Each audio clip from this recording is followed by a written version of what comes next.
Le président de la République, Félix-Antoine Tshisekedi Tshilombo, est annoncé pour ce vendredi 31 juillet, ici dans le Haut-Katanga, précisément à Lubumbashi. Qu'est-ce qu'il viendra faire ici, concrètement à Lubumbashi? Et nous allons, n'est-ce pas, tourner autour de certaines tractations au sein de l'Union sacrée, au sein de l'UDPS. Il y a des bouches qui se lèvent, qui cherchent à faire obstruction, n'est-ce pas, à ce que fait Kazembe Martin ici dans la ville de Lubumbashi, dans la province du Haut-Katanga. Ont-ils raison ou pas? Ça sera dans cette émission, aux questions sans complaisance, Costa Dikolela, secrétaire exécutif, chargé des questions politiques au sein de l'Union sacrée de la Nation. C'est bien lui mon invité dans cette émission pour parler autour de cette thématique. Bonsoir à vous, bienvenue. Bonsoir, Messieurs Hugues. Bonsoir à tous les téléspectateurs qui sont en train de nous suivre sur vos antennes. Comme vous nous avez présenté, le nom c'est M. Costa Dikolela. Ok. M. Costa Dikolela, chargé des questions politiques de l'Union sacrée et président interfédéral du parti politique Union fait la force. UFF. UFF, voilà. Merci bien. Alors, dites-nous, pourquoi à chaque fois que le président de la République veut arriver à Lubumbashi, il y a une forte mobilisation? Vous dépensez d'abord combien pour qu'il soit accueilli ici? Monsieur Hugues, vous savez que le chef de l'État, son Excellence Félix-Antoine Tshisekedi Tshilombo, que nous saluons et à qui nous souhaitons d'ores et déjà la bienvenue dans la province du Haut-Katanga, ici dans la ville de Lubumbashi, c'est un président, je peux dire, le plus populaire dans toute la République démocratique du Congo. C'est ce qui fait que lorsque son arrivée à Lubumbashi, par exemple, ici dans le Haut-Katanga, est annoncée, c'est d'abord toute la population qui est naturellement mobilisée parce qu'elle est contente de l'action menée par le chef de l'État, soit à travers le gouvernement provincial, soit à travers l'action politique menée par Martin Kazembe Choula, qui est son digne représentant ici. Et donc, au regard de toutes ces réalisations, chaque fois que le chef de l'État est annoncé à Lubumbashi, dans le Haut-Katanga, la population d'abord, d'une manière générale, sans parler de l'Union sacrée, sans parler des différentes tendances, nous parlons d'abord de la population d'une manière générale. Elle est très mobilisée parce qu'elle doit réserver un accueil chaleureux à son président, à celui qu'ils ont élu massivement pour présider aux destinées de notre pays. Et donc, lorsque nous parlons de la mobilisation, il ne faut pas d'abord peut-être parler d'abord de l'argent. La mobilisation, elle est d'abord populaire, du fait que nous sommes des responsables des partis membres de l'Union sacrée. Dans nos partis, nous avons des membres, nous avons des militants, nous avons des cadres. Donc c'est donc chaque parti d'abord qui s'organise en interne, qui voit quels sont les mécanismes qui peuvent être envisagés pour réserver un accueil chaleureux au chef de l'État. Mais il est populaire, à en croire vos propos, mais vous demandez aux universités de renvoyer sine die l'organisation des cérémonies de collation de grade. Alors vous pouvez laisser pour vraiment jauger réellement la popularité du Tshisekedi. Pourquoi le faire? Vous avez peur de quoi? Non, ce n'est pas un sentiment de peur. Comment est-ce que... Parce que, comme je l'ai dit, c'est toute la population qui doit ou qui se mobilise naturellement pour accueillir le chef de l'État. C'est pas un forcing, ça? Et non, il ne s'agit pas ici de forcing. Nous ne pouvons pas donner des instructions aux universités. Mais les universités, n'oubliez pas, les universités font partie de la population. Les universités font partie de la population. Quoi de plus normal que lorsque les universitaires entendent parler de l'arrivée du chef de l'État, qui investit dans l'éducation, et cela de manière efficace, il est très important que les universitaires se mobilisent, les étudiants, les professeurs, les assistants, les chefs de travaux, donc tous les personnels de l'université, des instituts supérieurs, même des différentes institutions scolaires. Pourquoi ne pas se mobiliser? Parce que ce n'est pas vous qui allez les exclure, monsieur Hugues. Vous n'allez pas exclure les universités de la population katangaise. Donc elles font partie de la population. Mais je dis, le président de la République fait son travail. Il est dans son exercice régalien en tant que président de la République. ils travaillent. Mais pourquoi demander aux autres d'arrêter leur travail pour venir dans le travail de Tshisekedi? Il ne faut pas d'abord dire qu'on a demandé aux autres. Mais lorsque l'appel est lancé, la cérémonie de collation des grades était prévue pour le 31 juillet. Vous avez demandé aux universités de reporter que ça aille au 5. Pourquoi? Je ne voudrais pas ici, parce que peut-être que c'est vous qui êtes en train de poser des questions. Moi, je n'ai pas de Vous n'avez que des réponses à donner. Je n'ai pas de questions à vous poser, moi, mais je ne pense pas qu'aujourd'hui, si je vais vous demander de me brandir un document qui a été signé pour que les universités puissent se renvoyer. Non. Écoutez, ici, les universités sont aussi, d'une manière générale, comme elles font partie de la population, autonomes. Il n'y a pas de problème. Si un recteur, si un directeur général estime qu'on peut renvoyer, par exemple, certaines activités en marge de l'accueil du chef de l'État, je crois que ce n'est pas un problème. Et puis, vous savez aussi un autre élément très important, c'est que lorsque le chef de l'État arrive, vous savez qu'il y a, des dispositifs sécuritaires qui sont mis en place et qui peuvent peut-être enfreindre certaines circulations. Et vous savez que lorsqu'on fait des cérémonies de collation des grades, c'est presque beaucoup de moyens de mobilité qui sont mobilisés par les familles. Et donc, pendant ce temps que vous quittez l'université où vous avez été...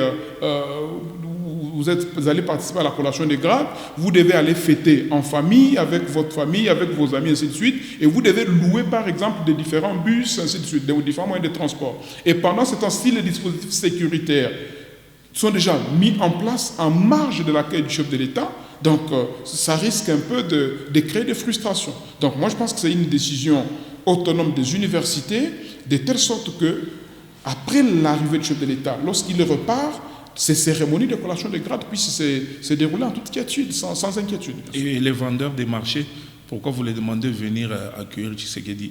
Ils vont arrêter, leur gagne pas un quotidien pour venir soutenir quelqu'un qui est dans son travail. Je reviens régalien. L'accueil du chef de l'État, ce n'est pas un accueil qui prend toute une journée, monsieur Hugues.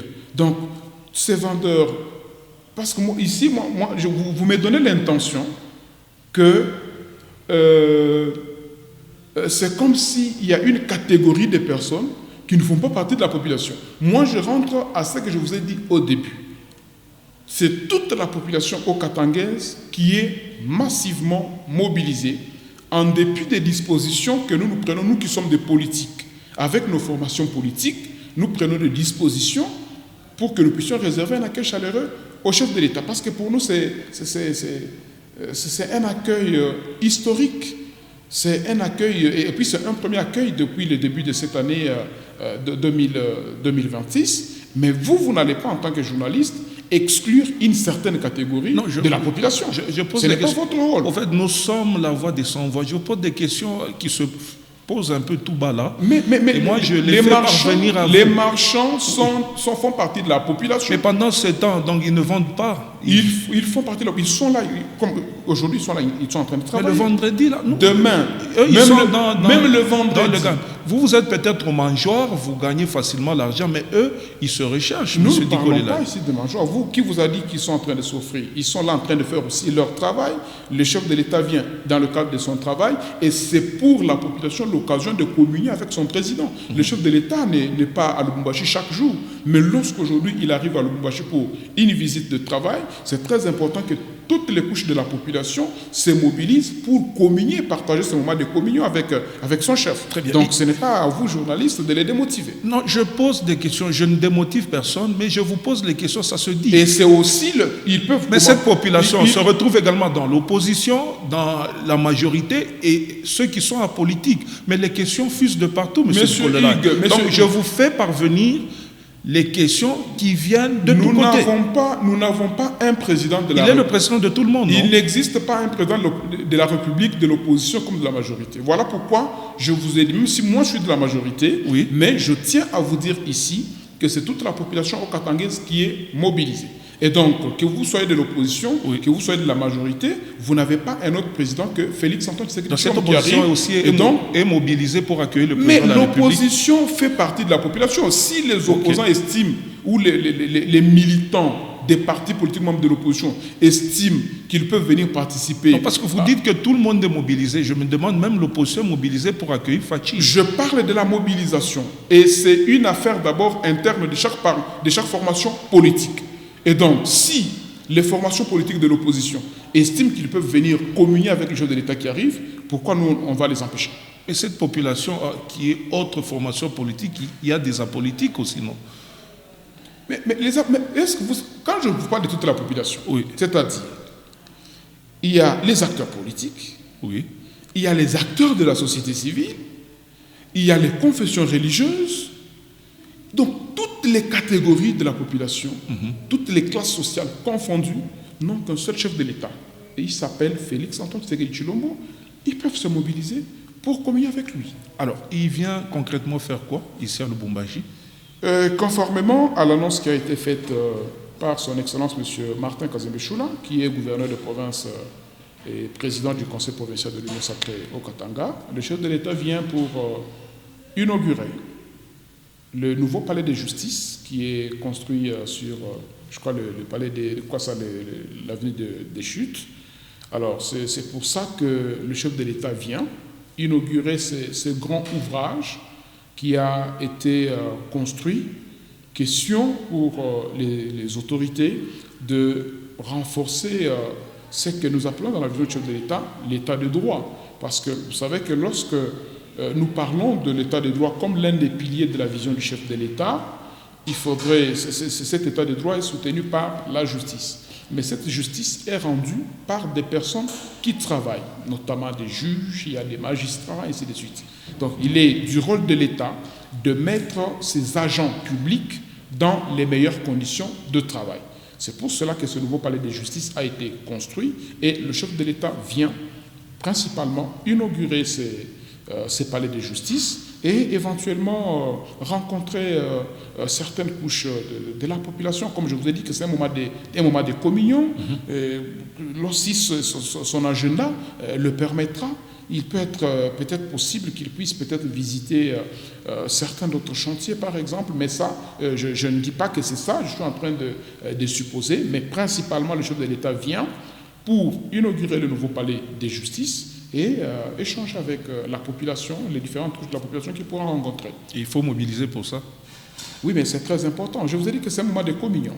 Alors, c'est à la demande du gouverneur Aïdi au Katanga, parce qu'une année maintenant qu'il est à la tête de cette province, c'est lui qui veut que Fachi vienne quand même voir comment il fait les choses ici une année après, ou c'est le président lui-même qui a voulu venir rehausser de sa présence cette cérémonie? Monsieur Hugues, lorsqu'on est responsable, lorsqu'on est gestionnaire, surtout au niveau de la province, on a un devoir de redevabilité. Vous savez qu'en tant que gouverneur, Martin Kazembe est là, tout ce qu'il pose comme acte et toutes les réalisations que nous connaissons jusqu'aujourd'hui, il le fait d'abord pour le bien-être de la population haut-katangaise.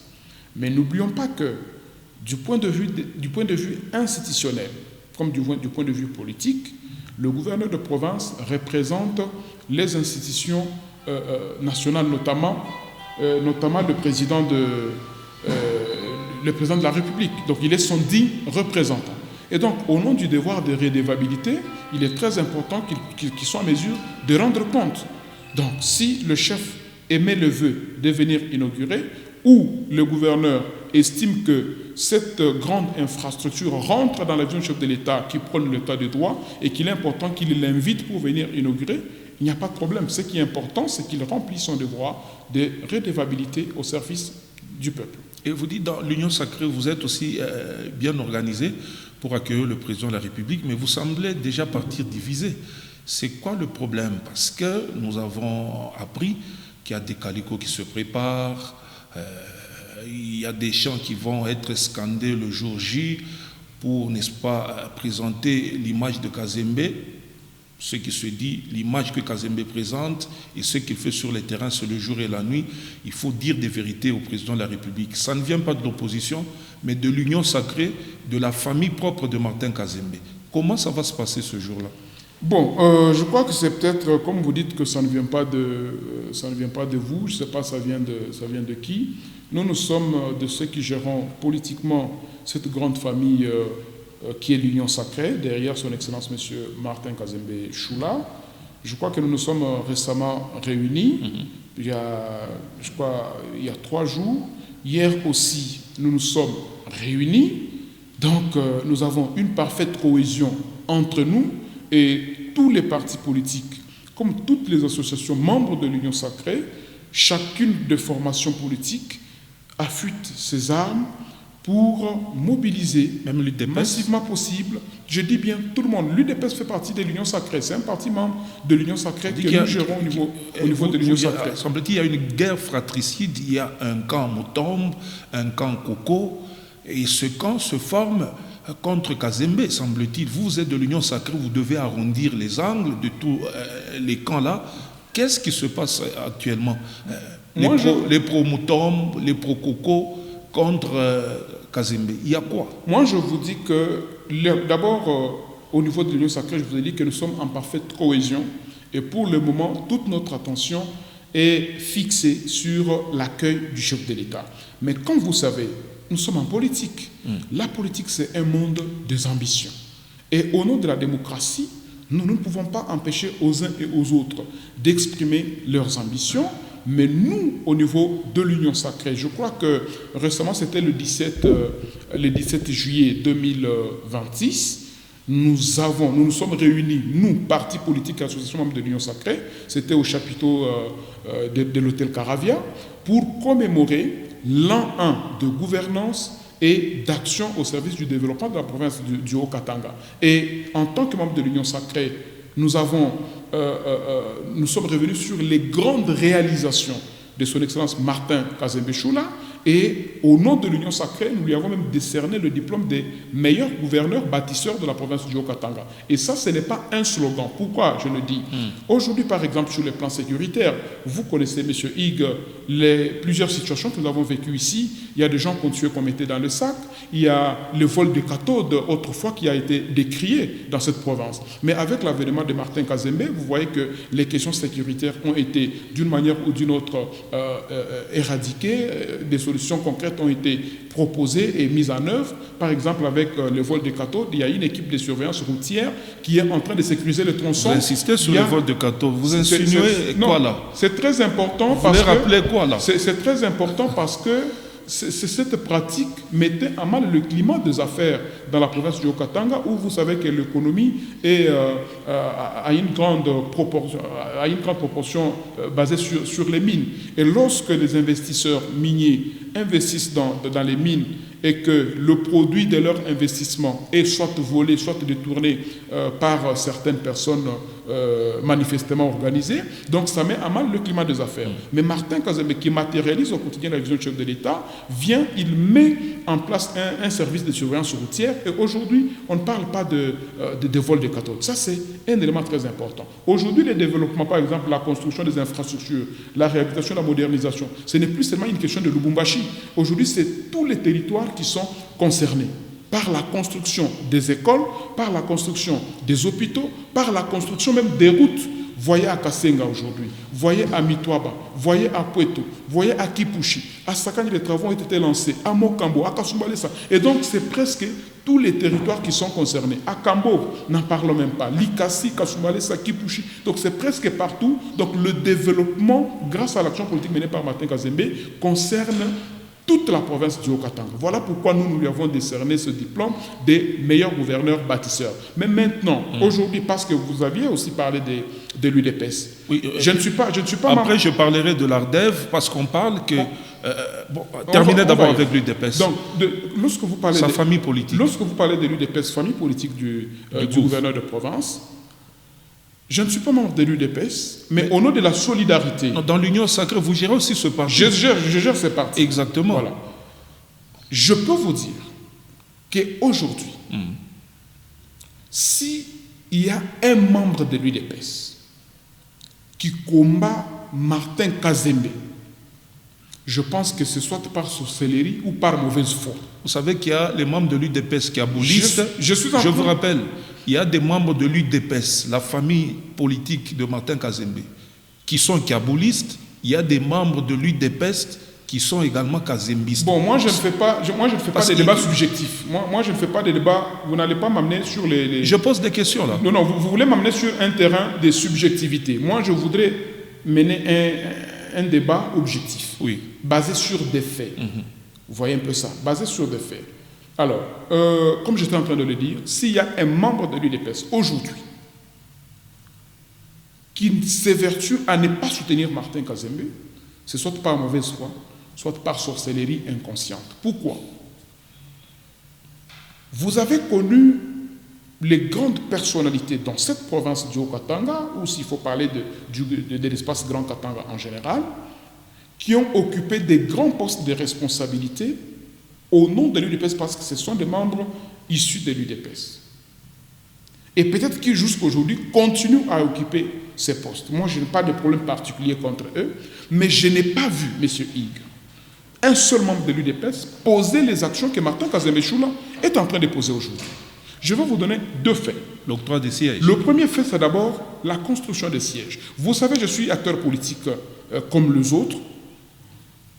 L'instabilité politique de plusieurs formations politiques est due parfois au manque de sièges. Ce qui veut dire que quand l'autorité morale ou le président national de tel parti ou tel autre parti n'est pas aux affaires, le parti n'a même pas une adresse. Mais aujourd'hui, Martin Kazembe a doté à l'UDPS déjà 3 sièges. À Kasenga, où l'UDPS n'existait même pas, Martin Kazembe a implanté l'UDPS à Kasenga.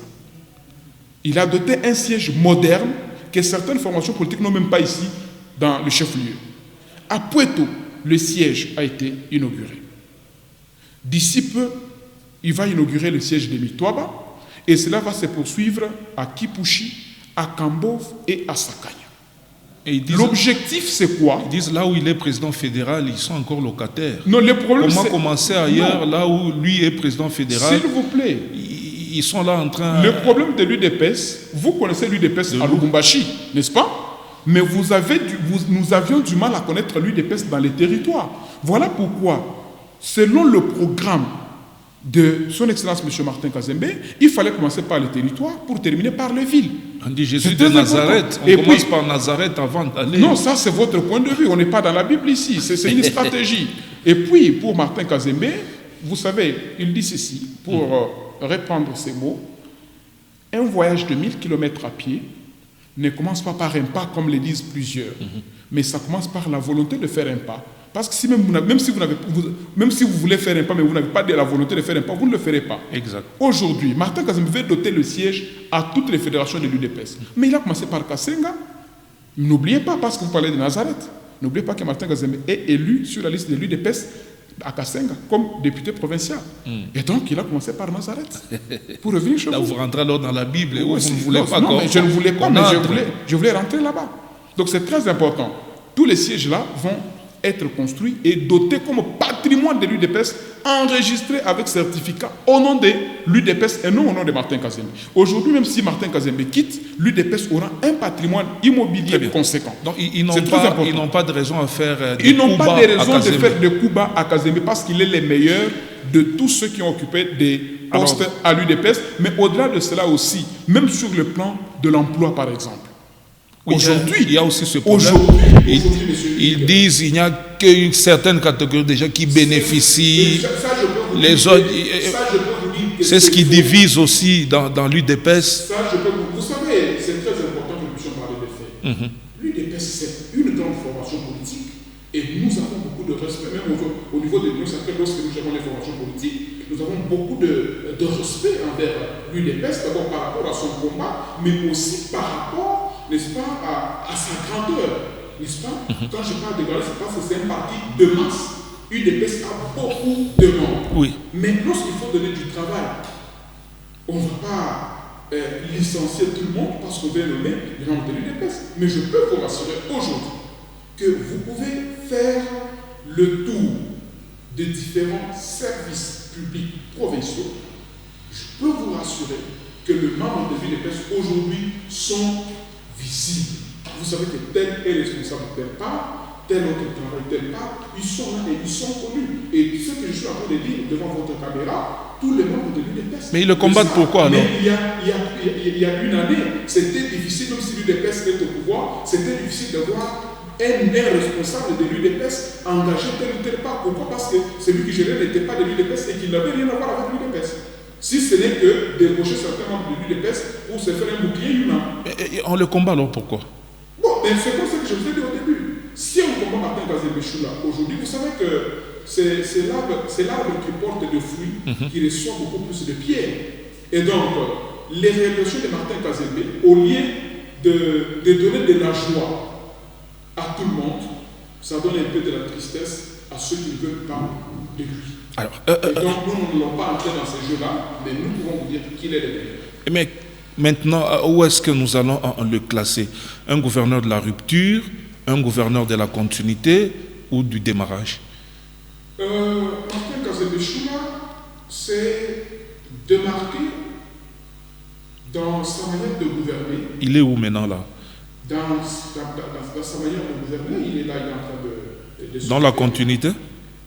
La continuité de son prédécesseur? La continuité, c'est un principe dans les services publics. C'est un principe dans l'administration publique. Okay, vous voyez que ça? C'est comme par exemple le tout premier gouverneur de cette province, vous le connaissez. Et si tel était le cas, l'avenue là de la Katouba devait continuer, mais on l'a arrêté. Les travaux n'évoluent pas. Je vais revenir à cet aspect des choses. Oui, allez-y vite. C'est très important. Je disais que la continuité des services publics, c'est un principe dans l'administration. Ce qui veut dire que lorsque un part et l'autre reste, il est vrai que la continuité peut être suivie, mais la différence réside dans le mode opératoire. Et aujourd'hui, vous voyez qu'avec Martin Kazembe, le Haut-Katanga ne se résume pas seulement à la ville de Lubumbashi. Aujourd'hui, le Haut-Katanga, c'est tous les sites territoires. Mais hier, ce n'était qu'à Lubumbashi. Alors que hier, c'était seulement à Lubumbashi avec tout ce que nous connaissons. Pour revenir à certains... parce que nous devons donner, en tant que communicateur, je suis aussi expert communicateur du gouverneur, pour donner la bonne information, c'est qu'il y avait plusieurs contrats de nantisme qui faisaient que certains entrepreneurs pouvaient directement percevoir des fonds auprès des assujettis, auprès des personnes qui sont censées payer les taxes et les impôts à la province. Ce qui n'est pas normal. Ce qui n'est pas normal, et cela avait pour conséquence d'appauvrir la province. La province n'a pas de moyens, les agents sont impayés, alors que les anciens acolytes avec l'ancien leadership de la province bénéficiaient des pots de vin derrière ces entrepreneurs. Vous voyez un peu ça? Et donc, nous devons continuer ou bien nous devons arrêter. Vous avez des preuves de tout ce que vous dites là? Nous devons arrêter et évaluer les travaux réalisés par l'entrepreneur. Qu'est-ce qu'il a déjà perçu? S'il a perçu de trop, ce qui veut dire que celui qui doit à la province, il doit nous construire des routes. Mais avant qu'il ne continue, nous devons nous arrêter. Et ça prend combien de temps? Non, on a déjà presque fini. Je crois que... Et puis, il ne faut pas seulement parler de cette route. Il y a beaucoup d'autres routes qui sont en train d'être construites en même temps. Mais le pont ici qui traînait, vous venez de l'inaugurer, sur Bia ici. Mais c'est un problème qui est en train de se faire, M. Ligue. Donc, pendant que nous nous mettons en ordre avec certains entrepreneurs qui étaient impliqués dans des contrats d'énantissement, n'est-ce pas? En même temps, là où il n'y a pas de problème, on continue le travail. Si on se met d'accord avec les entrepreneurs, les travaux vont se poursuivre. Parce que la province ne peut pas continuer à s'appauvrir et continuer à faire d'une certaine classe des hommes riches. Merci bien. Et nous restons dans l'accueil du président de la République. Comment le gouverneur, président de l'Union sacrée, ici dans la province, comment il gère les deux Ardeves là? Est-ce que tous sensibilisent aussi pour l'accueil du président de la République? Ardev El Kiaboula, Ardev où nous voyons Max Mpande, Mwenge, la ministre ici du genre et tout. Comment maintenant le père, le gouverneur de province, gère ces deux cas au sein de l'Union sacrée de la nation? Ça divise aussi ça. Je crois que si j'ai bonne mémoire, le gouverneur en tant que rassembleur. Parce que je tiens d'abord à vous dire que nous, en tant qu'Union sacrée, il n'est pas, je peux dire, de notre devoir de nous immixer dans certaines affaires internes de formation politique. Mais nous restons légalistes.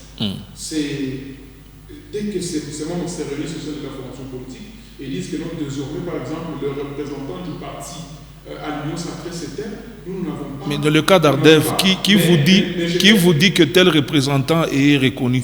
C'est qui? J'étais d'abord en train de dire ceci. Oui. Jusqu'ici, tous les membres de Ardev participent à toutes nos réunions de l'Union sacrée. Oui, j'ai vu même la dernière réunion avec le gouvernement. Tout le monde est là et nous n'avons pas entré dans ça. S'ils ont des questions, vous avez vu le gouverneur en tant que rassembleur, oui. Il avait reçu les décans et a lancé un appel à la cohésion. C'est-à-dire, en tant qu'enfant Ardev, allez vous asseoir si vous avez des différends, échangez parce que le gouverneur est élu des personnes, n'oublions pas. Mais dans sa casquette, le gouverneur, il les a... Mais il y a deux ministres d'Ardev dans son gouvernement. Maintenant, ils viennent de quelle aile? Il y a madame... Il est de quelle aile? Non, nous ne sommes pas dans l'histoire de... Parce que l'autre camp, là, les Kabboulistes disent qu'avec les deux, c'est vous, par contre, qui divisez l'Ardev. Nous, au niveau de l'Union sacrée, oui. Nous nous arrêtons à dire que dans le gouvernement provincial, il y a 2 membres qui viennent de Ardev. Qui vous les a proposés? Qui vous les a proposés avant de... La décision a été signée par l'autorité provinciale parce qu'aujourd'hui, dans la province du Haut-Katanga, qui peut douter de la qualité de membre de Ardev, par exemple, à son excellence Max Pandé? Il a été là, nous le connaissons comme membre de Ardev, Madame Boko Kankoulou Kemou. Elle est de Ardev et tout le monde le sait. Mais les autres les qualifient de frondeurs. Le gouverneur n'a pas pris des personnes, des parasites, non. Ce sont des personnes qui ont travaillé pour Ardev. Très bien. Et qui sont là, avec, par exemple, M. Max Pandé, qui est même un élu sur la liste des Ardev. Donc, ce n'est pas quelqu'un qui est tombé du ciel. Donc, c'est quelqu'un connu à l'Union sacrée. Il est connu comme membre de Ardev comme structure membre de l'Union sacrée. Donc, nous, on s'arrête à ça. S'ils ont des divergences internes, je crois qu'ils vont... Mais au stade actuel, tous les deux camps sensibilisent pour l'arrivée de Fachi. Au stade actuel, tout le monde est là et aucune catégorie, aucun parti politique, aucun aspect n'a été exclu. Et c'est pour ça que nous tenons, en tant que chargés des questions politiques, de demander à toutes les formations politiques, à toutes les associations de l'Union sacrée, de continuer à mobiliser massivement parce qu'il est de notre devoir, en tant que politique, de réserver un accueil chaleureux à l'autorité morale, à la haute autorité politique de l'Union sacrée, qui est son excellence Félix-Antoine Tshisekedi Tshilombo, mais aussi parce que le chef de l'État vient dans le Haut-Katanga. Et donc, toutes les couches de la population sont aussi appelées à se mobiliser. Les sociétés civiles, les confessions religieuses, même ceux de l'opposition, parce qu'ils n'ont pas un autre président de la République, c'est que Félix-Antoine Tshisekedi Tshilombo, venez, soyons ensemble pour partager ce moment de communion autour de la tête du chef de l'État. Et vous n'êtes pas dans le secret du chef, mais si ça dépendait de vous, à part le palais de justice qu'il va inaugurer, il peut aussi inaugurer quoi que Kazemba a fait pendant une année. Si, à part le palais de justice, Tshisekedi peut inaugurer encore quoi pendant une année que Kazemba a fait, non pas dans la continuité, mais dans le démarrage. On chute par là. Comme je vous ai dit, toute la province, M. Hugues, est en chantier. Et donc, il y a beaucoup de choses qui sont en train d'être faites. Parce que si nous devons retenir les choses de l'État ici, dans la province du Haut-Katanga, c'est-à-dire que pour inaugurer des infrastructures, nous pourrons les contraindre à aller dans tous les territoires. C'est votre parole de conclusion. Ce qui n'est pas possible parce que le chef de l'État a un agenda très chargé. Très bien. Donc aujourd'hui, il vient spécialement d'abord pour inaugurer les palais de justice. Les chantiers sont nombreux. Le moment venu, si on estime qu'il y a d'autres qui peuvent faire qu'ils puissent venir, il va toujours venir. Costa Dikolelai, merci d'avoir répondu à nos questions. Je rappelle que vous êtes expert en communication du gouverneur et aussi au cadre de l'Union sacrée de la nation ici en province, chargé des questions politiques. Merci encore une fois. Merci beaucoup pour votre invitation. Merci au directeur de HK6. Merci à tous les téléspectateurs qui nous ont suivis. le débat continue certes dans vos maisons. Envoyez-nous d'autres questions. On va le faire revenir pour le pénétrer encore de fond en comble quant à l'union sacrée, quant à la gouvernance de Kazembe, ainsi que d'autres questions. À la prochaine. Merci bien. Merci.